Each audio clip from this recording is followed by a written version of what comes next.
Масовното тестирање во земјава конечно стартуваше. Околу 2000 негователки останати вработени во детските градинки први на скрининг. Тестирањето на овој кадар е услов за следниот месец да се отворат вратите на градинките. Родителите се уште со недоверба кон здравствениот систем. Од тука се одлучни дека децата по ниедна цена нема да ги пуштат во градинка. Секако дека се плашам и нема да го пуштам дефинитивно. Се што направија до сега беше некако превртено и апсолутно немам доверба, ќе го чувам дома додека не се расчисти комплетно целата работа. Се плашиме, да. И не веруваме на тоа дека нешто би значело скринингот, затоа што сега моментално може да се тестираме и тоа утре и повторно да се заболат и не е некое решение.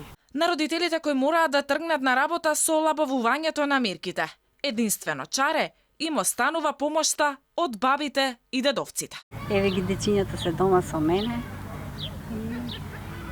Не би рекла, пошто бидејќи сме и ние старите хронични, се верува дека децата го пренесуваат, некои кажуваат дека не е, така да никакво верување и најдобро постојание дома и дисциплина. Треба им се уште малку време да се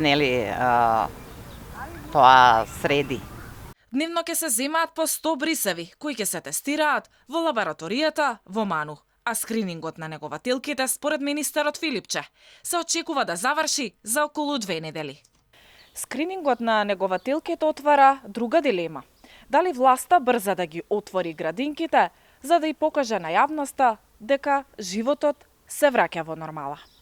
По негователките ќе бидат тестирани и здравствените работници, вработените во старските домови, шалтерските работници во јавните институции, возачите во ЈСП и таксистите, но и пациентите пред да бидат примени на болничко лекување.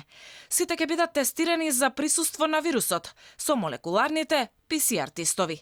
Целта била според здравствените власти да се идентификуваат асимптоматските носители кои не се ни свесни оти го имаат вирусот.